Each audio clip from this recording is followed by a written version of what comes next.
LifeWave has the opportunity to create a new way of direct selling that maybe has not been thought of before. And this is with the emphasis on innovation, creating new technology, being a world leader in a specific area, and how that is going to perpetuate the industry and the opportunities moving forward. Welcome to Built to Last, a podcast from Direct Selling News, putting the spotlight on the best of the best companies in the channel. I'm Rob Sperry, and today we're featuring LifeWave, a company that's redefining wellness through innovative health technology backed by science. Joining me are two remarkable leaders, LifeWave founder and CEO David Schmidt and President Meredith Burkich. David is the inventor behind LifeWave's patented phototherapy technology and the visionary who launched the company in 2004. With more than 200 patents and a deep background in science and engineering, he leads LifeWave's product innovation and long-term strategy. Meredith brings more than 2 decades of executive leadership in direct selling, guiding fast-growth organizations with a people-first philosophy.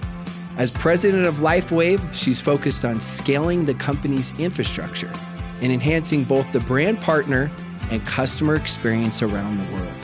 In today's conversation, we'll explore what makes LifeWave's opportunity model, leadership, culture, and field support systems stand out, and how they've achieved such extraordinary growth. Let's dive in.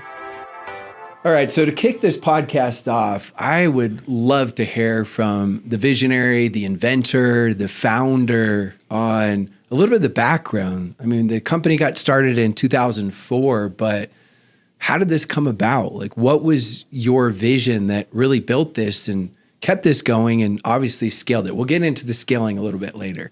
I think it's probably important to say that I never had the thought that I was going to get into network marketing. Didn't really know a lot about the industry. I had some exposure to it in college. During the late 90s, though, I owned a company and I was developing different technologies for the U.S. Navy through government contractors. And during that process, I was invited to be part of a design team for one of the Navy's next generation mini subs.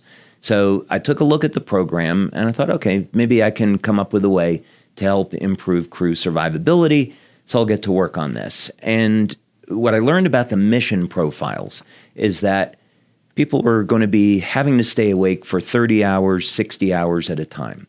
And in those days, people were using, like today, they were using caffeine, any type of amphetamine to stay awake.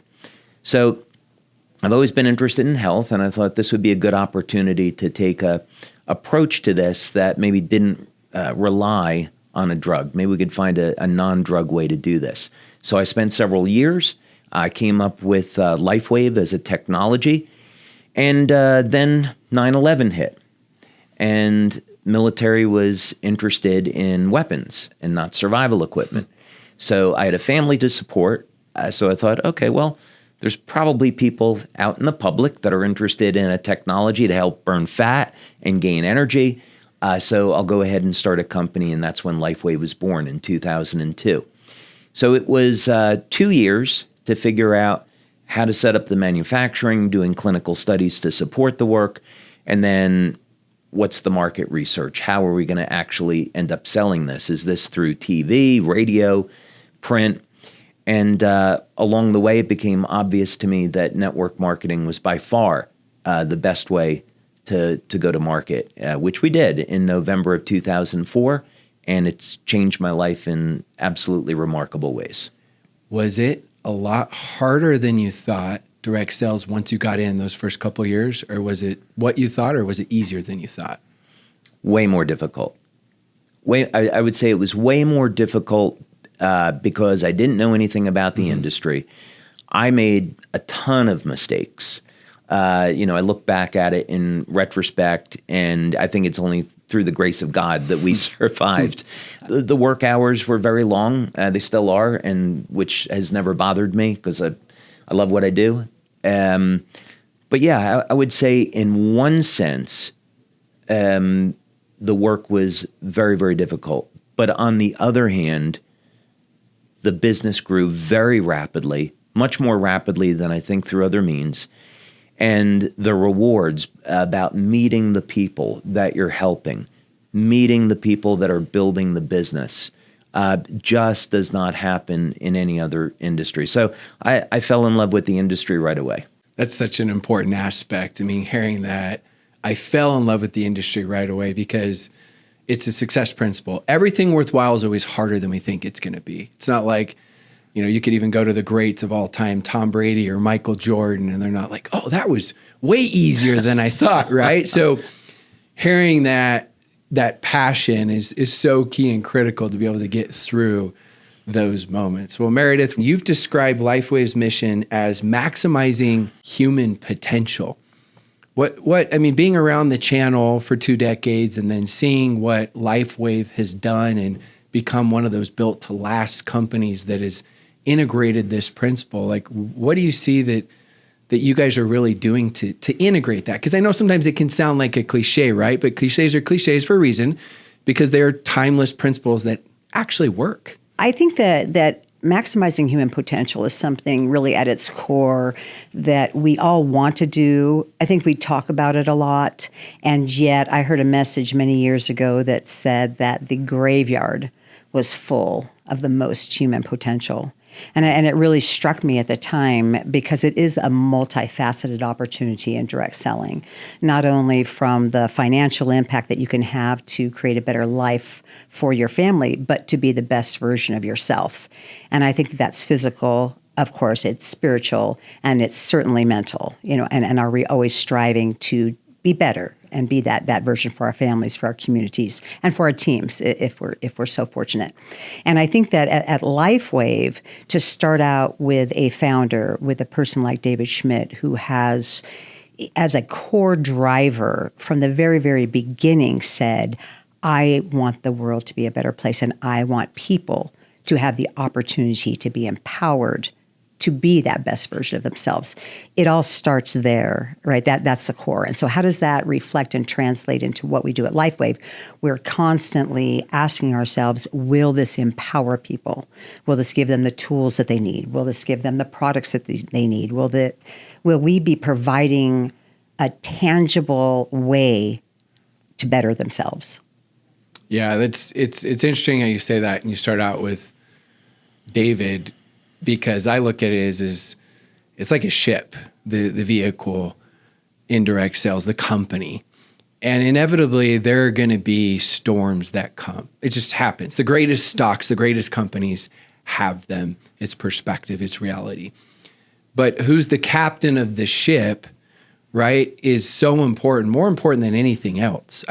Trust me, I know you can't build a viable business without the products and the comp plan and the culture, but inevitably that starts with the captain of the ship. And then after that, of course, the captain's got to have, who are the other leaders, right? Like yourself. And then you're working with the other corporate leaders and the field leaders, because that's where it stems from, because it's not your typical transactional business. People, they're striving to be better human beings in this business. And so they're looking at, like, who are the people at the top? And we won't go through the companies, but you and I have both seen, I know we have experienced, David as well, right? We've seen companies where they had a lot of success, but because that wasn't there, the captain, in the end, it didn't matter how much they did in sales. And so that leads me to the next question, especially at the beginning. I mean, you guys went through your hard times. You briefly mentioned that.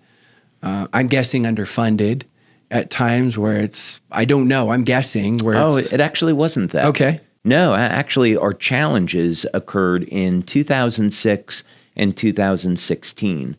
So for perspective, November of 2004, our first month doing sales, we did $500,000 in sales. 2005, we did about $17 million in sales. Wow. So we were off to a great start as a new company. 2006, we started to experience a number of challenges, but it was in October of 2006 that we were the victim of a credit card scam. So we had somebody in Europe that was buying credit cards through Russia, They were placing fake orders. We had about $1 million or so worth of fake orders go through. We had paid commissions on it. And that was an unbelievable disruption in the business. And 2007, we went month by month. We lost about half of our distributors because of that. So we went month by month in 2007, not really knowing if we were going to make it. Did the leaders sense that as well? That you weren't maybe going to make it, or was that just more behind the scenes, kept private? The leaders certainly knew that the company was having its challenges. Yeah. They didn't know, I think, how bad it was. In just a week before Christmas, I emptied my bank account to make payroll. And so I went from some money in my bank account to not having anything, and then living off of credit cards during 2007. And then we were able to, thank God, recover and get back on our feet. And then 2008, year over year, our sales were doubling. Then in 2016, we had integrated, we went from one platform to another for software. The team that was handling it did a terrible job. And we went for 3 weeks where we couldn't take an order, several months where the system just didn't work properly. And again, we went back almost 10 years to the month. We went through another really terrible period. But I would say that if we hadn't gone through both of those problems, we wouldn't be where we are today. It absolutely made us a better company, as ironic as it is. Yeah, the ones that get through it, it's always right. The trials were the best things that happened if you can make it through. Now, obviously, we don't feel that way during those times, but I appreciate you sharing that. And that's one of the goals of Built to Last, is us sharing not just the highlights of all the great things we went through, but also the struggles and the challenges. Because I've heard that from multiple companies, but I don't see that publicly, where they had massive issues with merchant accounts and different things like that they had to go through, and you just don't know. Like, a lot of times that isn't shared, and so it's empowering, and I'm grateful to hear that as well. Like, the struggle is so important, because yes, your struggle is your story, your mess is your message, but when you overcome it, right, that's what makes it so powerful. So what would you say, Meredith, if you think of LifeWave, like the biggest thing that you guys have for a company that is built to last? Like, if you were to say the single most important thing, and I know that could be one of those answers that's so deep that depending on the day, it may be a different principle with that. But what would you say it is for LifeWave in particular? I think ongoing innovation is the key to that success that you're talking about, that sustainable future, that legacy build.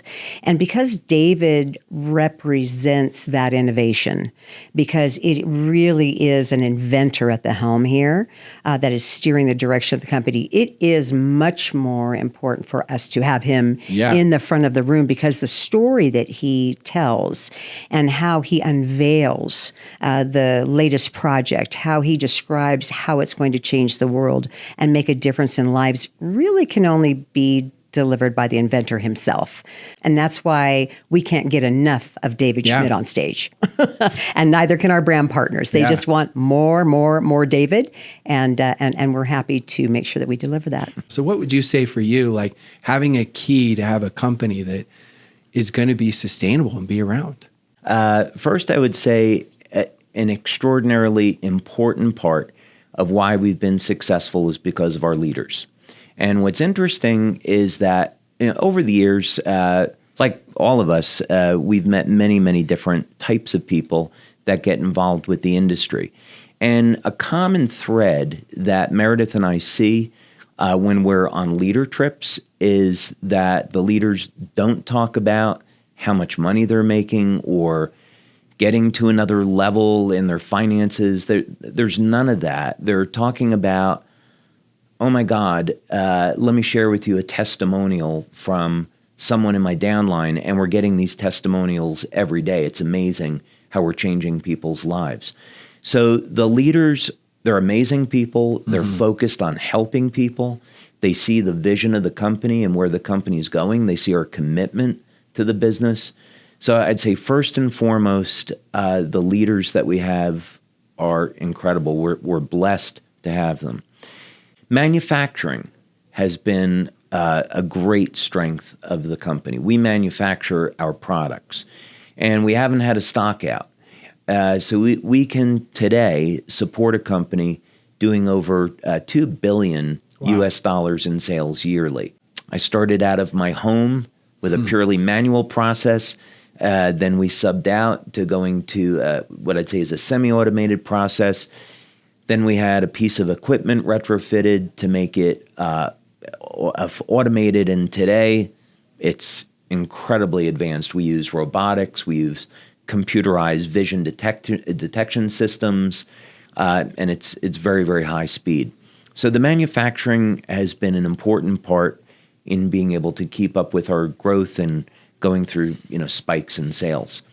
The innovation, as Meredith said, is incredibly important, and it's something that I would recommend to any company in the channel, is that as we look at the trends of where things are going with AI and Amazon and online sales and where they've been, is that unless companies have a strategic edge, they may not survive, no matter how good the compensation plan is or their marketing. So I would definitely encourage owners to be thinking about investing in innovation, and our model of looking out what's going to be around 10, 20 years from now. How do we develop these technologies? How can we patent them, manufacture them? Those are all incredibly important decisions and actions. So at the end of the day, our brand partners know that they can only get our products through LifeWave, and we're completely committed to the channel.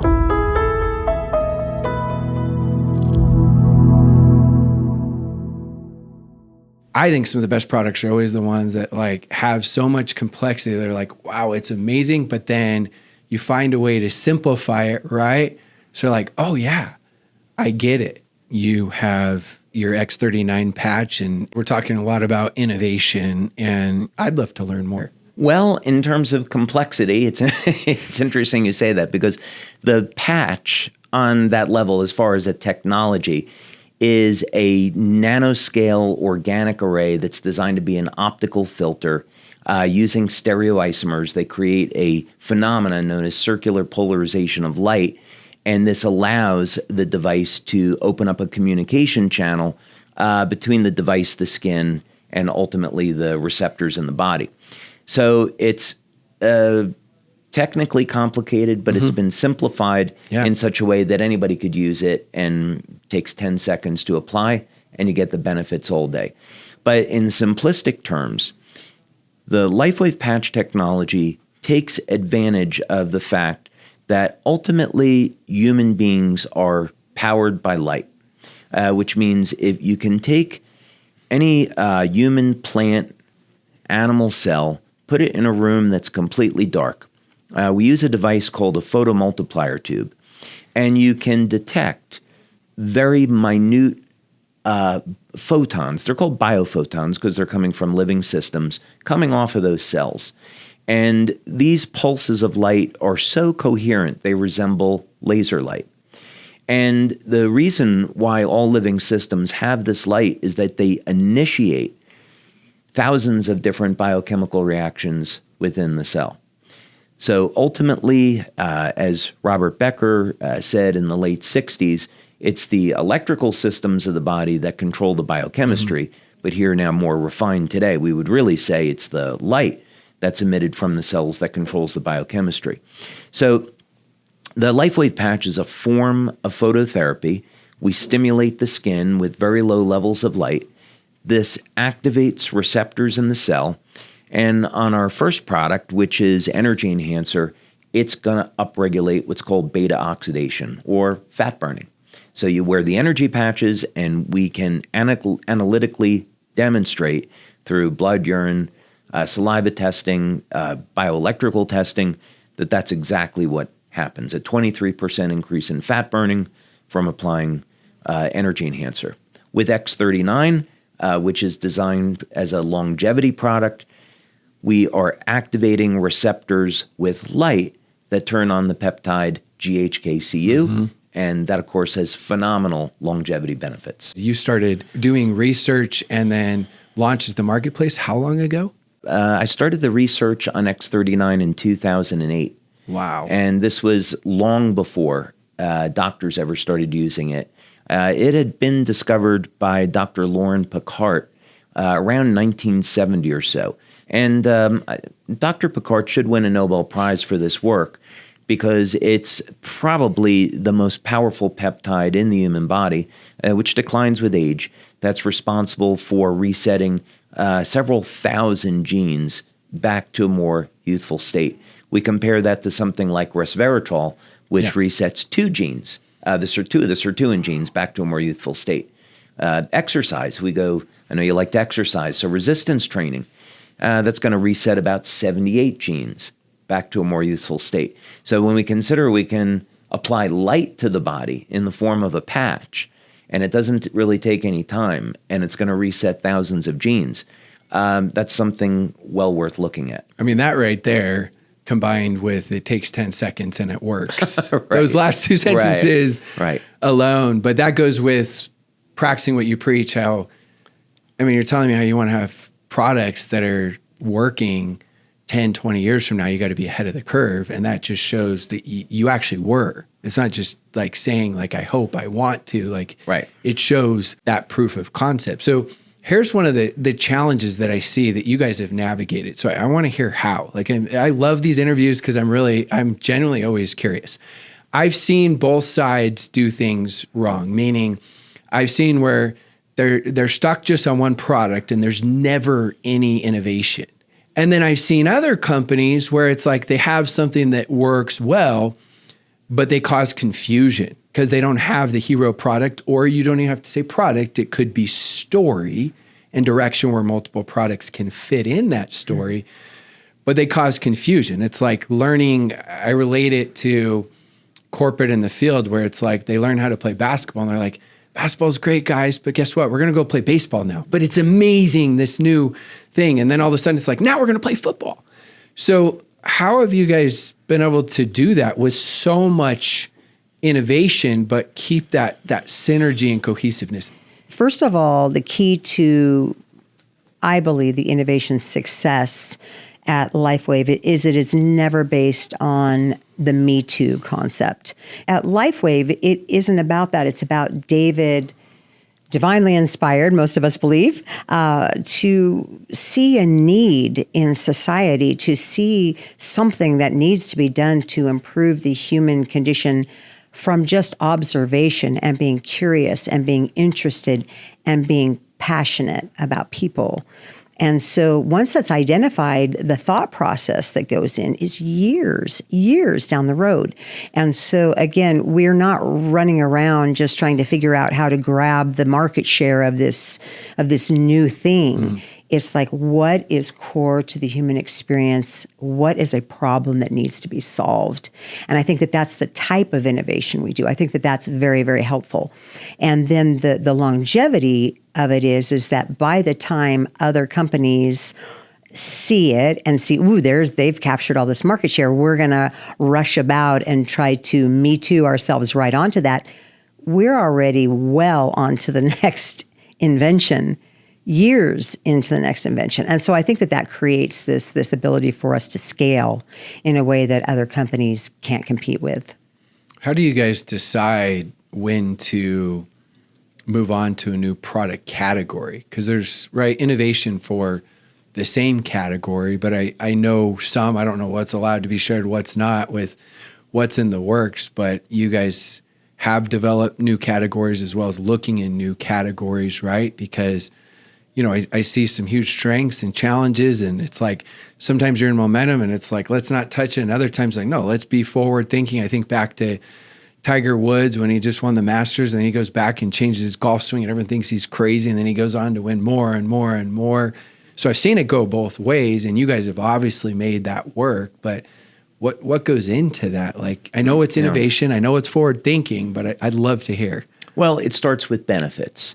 And so when I'm working with our research team and thinking about what type of products do we want to develop, selfishly, I think about what is it that I'd like for myself, what type of products would I use, and hopefully those are going to be things other people are interested in. Like, for example, I don't want to age.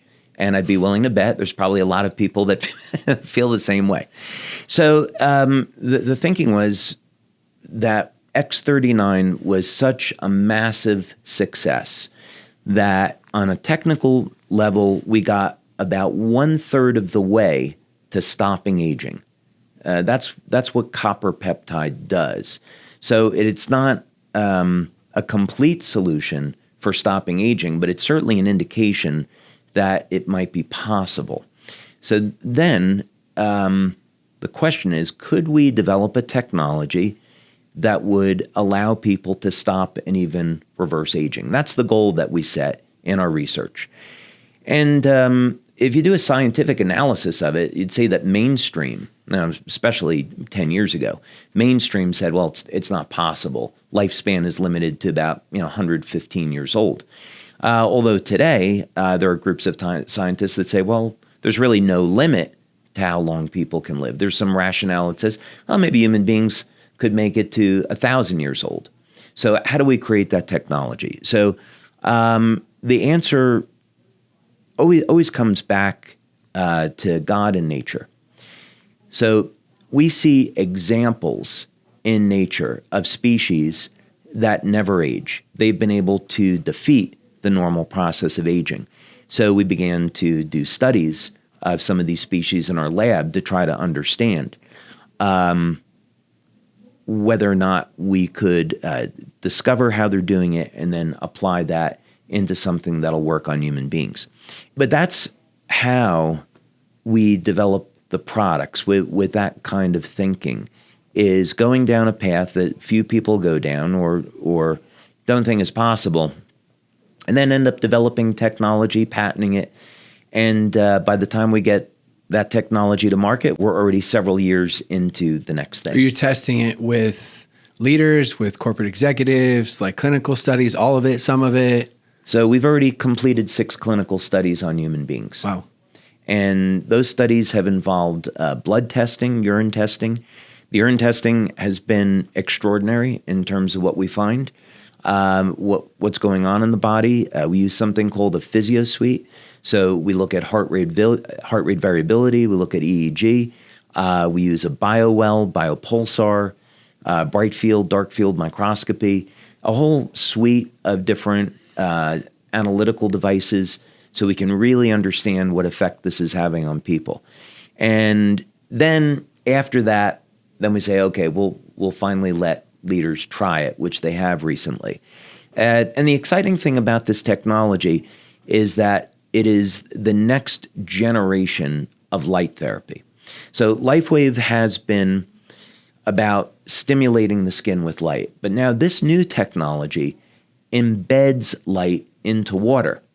So you drink this water, it releases the light into the body, and it goes to work about 15 seconds after consuming it. And that's the X2O water technology. That's the X2O water system. How is that launched to the leaders? Like, do the leaders get to know first? Is it like a council? Is it the top leaders? How early is that?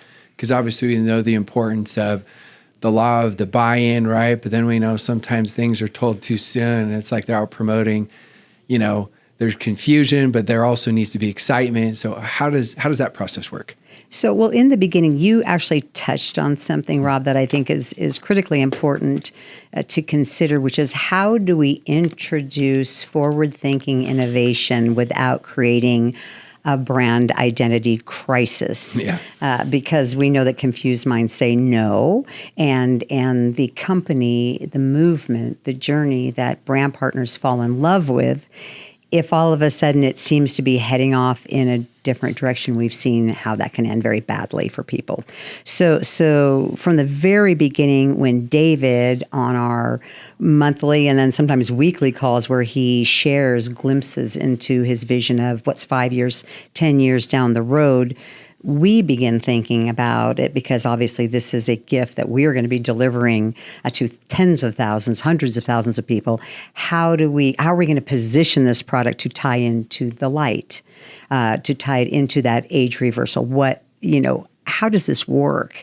And then what we do is we usually put together a focus group, and David's very active in participating with those focus groups, usually the most influential leaders, so that they feel from the very beginning, because you know, and I know, we all know that buy-in is king, and we need that, to access the power of the network. And then offer an opportunity for people to earn the actual technology. So in this case, this is a $6,000 retail priced product. This is not an inexpensive product. Yes. So by offering them a promotion that, say, in our case, 30 people in the Americas earned, I think 15 people in Europe and another 20 or so in Asia Pacific, they have an opportunity to become part of the beta. And so that's really where we are right now. As a matter of fact, David just hosted a call this last week where we had like 15 people on there giving their testimonials. And the only negative of the testimonials was how they were dealing with the foot traffic of all of the people that were constantly ringing their doorbell, trying to beat in a way to come in and try the water. If you can imagine, with our patches, we got to the level that we're at today by delivering light outside the body in a small area. Imagine what's going to happen if we're delivering light inside the body throughout the entire body. And you can start feeling those benefits in 15 seconds. That's pretty world-changing. And it makes a difference in people's lives, and it happens very, very quickly. So I think what would be different about the X2O launch as compared to maybe a traditional product launch is the fact that we're launching a new technology, not just a new product. But I love how you keep talking about the light, because even though it can be a new product, one's inside, one's outside, it still feels like the same story that's just being enhanced. So it doesn't feel like changing direction. It's like, no, we're going to keep improving this story, which is phenomenal. And sometimes we understand it, but trying to explain it where the masses understand it isn't always easy. So, it's light therapy, right? So the brand, fortunately, the brand partners, they got it right away. We've been in the light therapy business, and now this is an innovation in light therapy that hasn't existed, and we're delivering light throughout the body. They got that right away. They saw the synergy. They know that in order for people to get the most benefits out of the X39 patch or any of the patches, you have to be well hydrated. We came out with this product, Cellergize, to complement the patches, which goes in the water. And now the water is a delivery system for those nutrients. So everything fits together. It was made to be that way.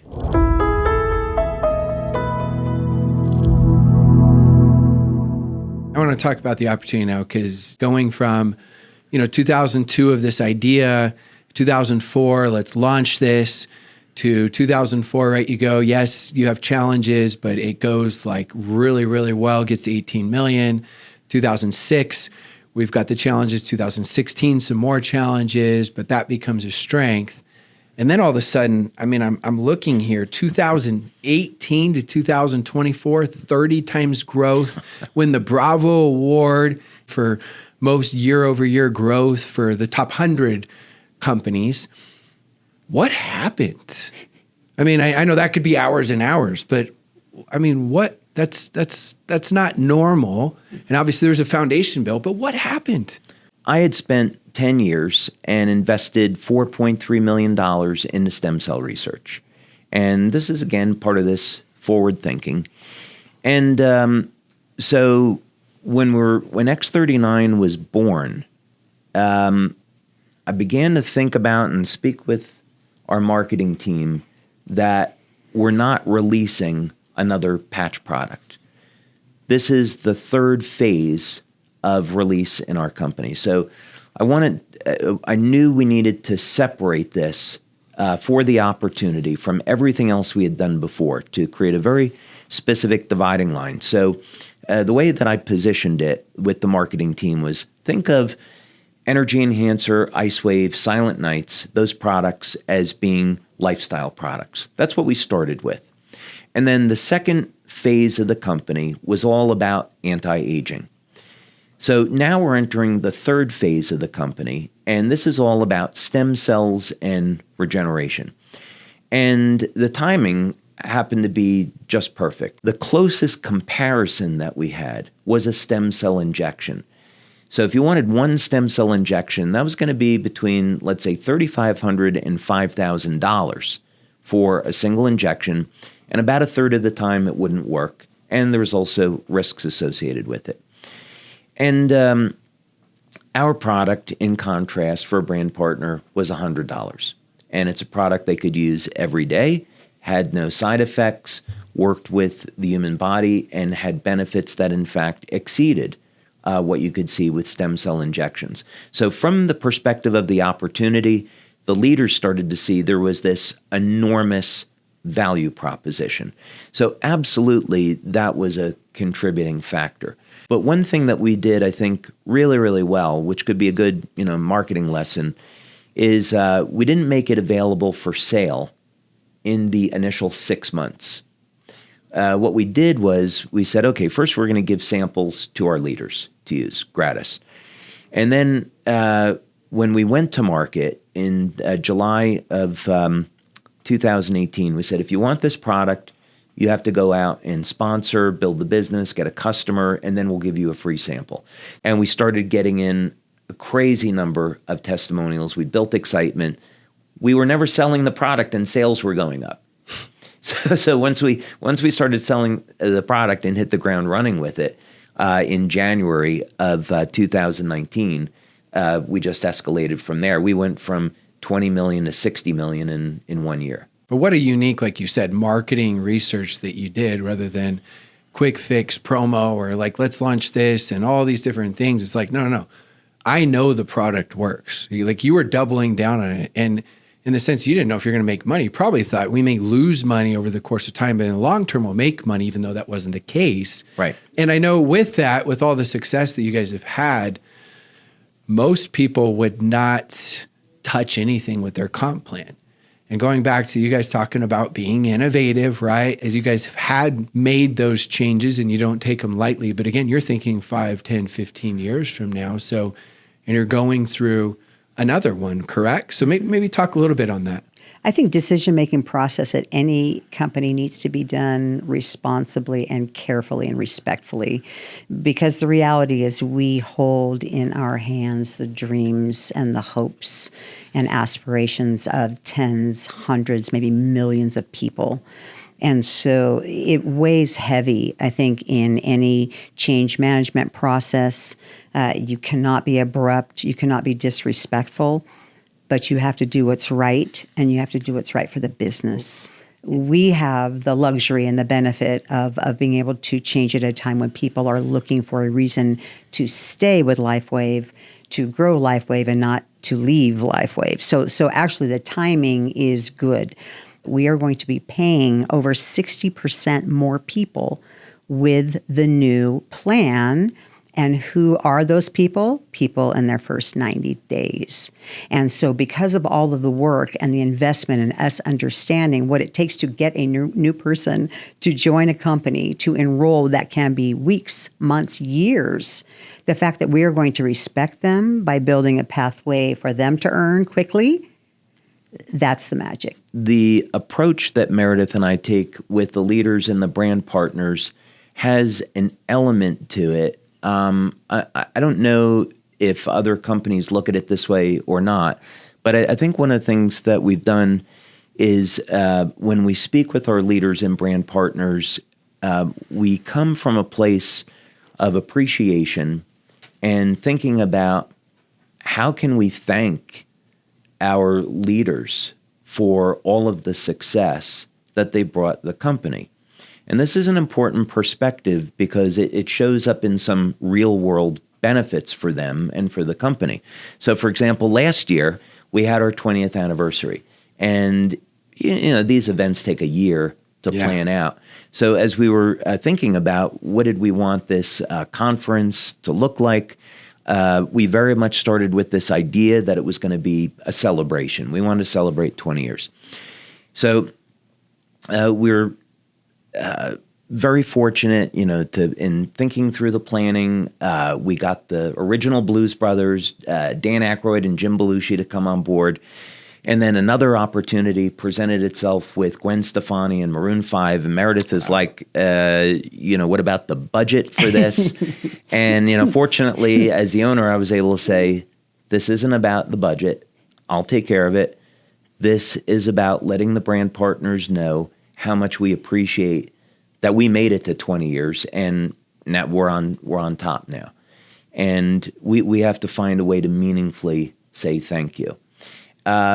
And fortunately, this kind of sentiment has now perpetuated into, maybe there's some other ways we can say thank you. Like, what if we create a generational company? What if we start creating technology that is as valid 5 years from now as it is 20 years from now? So when you eventually come through our Welcome Center, one of the things you'll see there is something that Meredith and I are very excited about, which is a completely new technology for generating clean electrical power. So that's going to be another innovation that we'll bring to market, another opportunity that our brand partners and leaders will get to enjoy. And someday, when those leaders want to retire, they'll be able to pass on their business to their kids. And to me, that's like the biggest way we could ever say thank you for blessing this business. Thank you for your time and work. We're so happy we get to do something that's going to be meaningful in your life. If we're trying to dig a little bit deeper of what you feel like is different about your culture, and maybe how do you feel like that's fostered from your perspective? And it's 2.5 years now you've been with LifeWave. So I'd love to hear that. I think that the key to culture isn't necessarily what it is, but is it true and authentic? And do you live it? Because certainly we've seen a lot of companies. I remember when servant leadership was all the rage and everybody was talking about it. And of course, it's amazing, Greenleaf. And I mean, it's an incredible movement. However, a lot of people would speak it and not live it. So I think once you kind of lock in as a company about what is our differentiator in the area of culture, and then be true. And I think that one of the pieces of our culture that I see that I think has really helped us to establish who we are is that performance-driven piece of it, that results-driven piece of it, in that you come to your job and you are respected and you are valued every day. You are appreciated and you are challenged. You are challenged to think outside the box. You are challenged to innovate in the most unique areas, and there should be no entitlement. How do you build that trust and transparency, especially with being, $600+ million company, continuing with your employees as well as with the field leaders? Yeah, I mean, it's certainly something that happens over time, and it happens through repetition. First, I think you would appreciate hearing this, is that back in 2005, I worked with Coach Richard Quick, 6-time U.S. Olympic coach at Stanford. And I asked him once, what was the difference between the athlete that won the gold medal and the athlete that didn't? And I was expecting him to say, well, the person that wins the gold medal has a special gift and they're just built right and different genetics. And what he said was, the person that wins the gold medal is the one that does the basics every day. They've committed to their diet, to their exercise. They're in the pool 5 hours a day. They're training, practicing.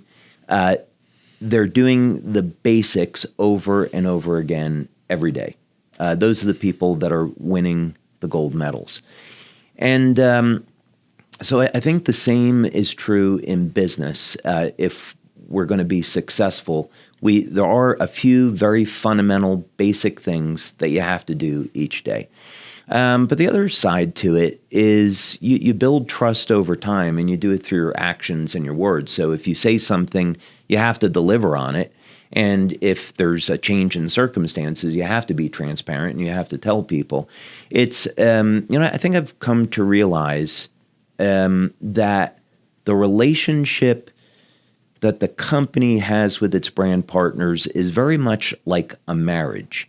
And a marriage that's successful is based off of goodwill. And it means that both people are in this holy union and they want to do right by one another. They have one another's best interests. We may not always agree. We may have different ideas, and that's always totally okay. But each person wants the best for their partner.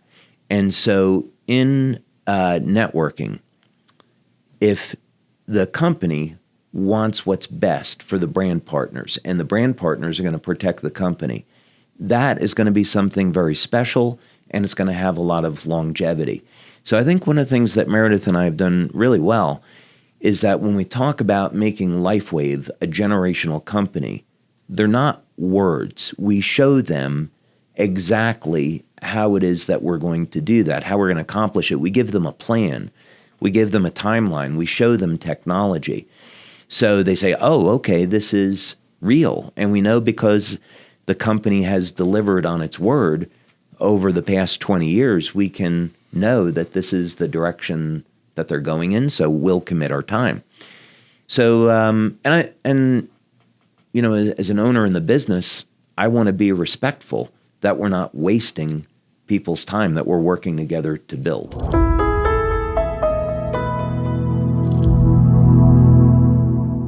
Segueing into some of the stuff that was earlier mentioned by you with AI and Meredith alluding to some of this stuff for later, and you talking about like the importance of leveraging AI, what it will replace, what it won't replace. I mean, that's a hot topic right now.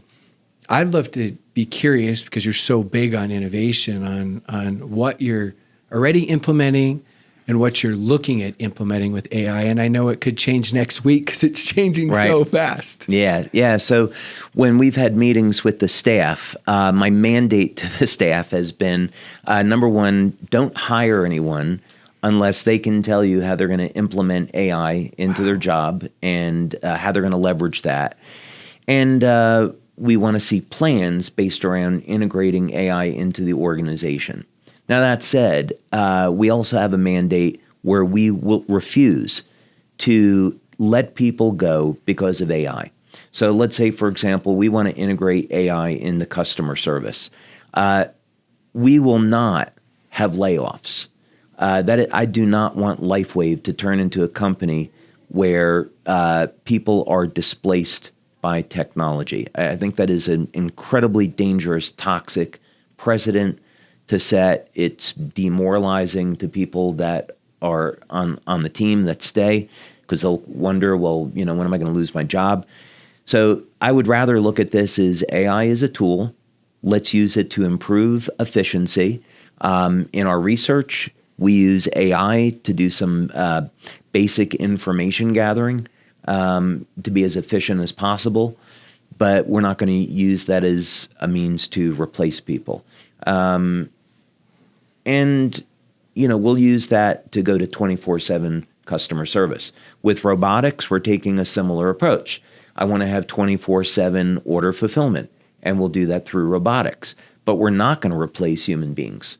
And so I think it's really important for everyone. We have over 600 employees now. I think it's really important for people to know that's the direction that we're heading in. We have to use these technologies to keep up and have an advantage. But we don't want to do it at the expense of the human factor. Otherwise, we lose too much. It's a really good take, and that's really empowering with the communication. We're not looking to replace you.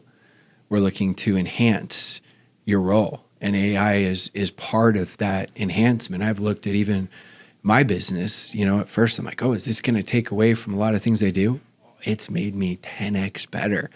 I feel like I got a battle buddy. I got an assistant, I've got like so much. So for me, like that's a constant thing. So I love that response. And I love the interview process as well, is asking like how they would actually use and implement it, because it is so important, and that's thinking ahead. Yeah, and in our industry, you can think about, okay, not every company, actually most companies are going to take the stance. IBM as an example, my roommate from college, who I'm still friends with, after 40 years of service to IBM, they laid him off, and he and 6,000 other people were laid off because of AI.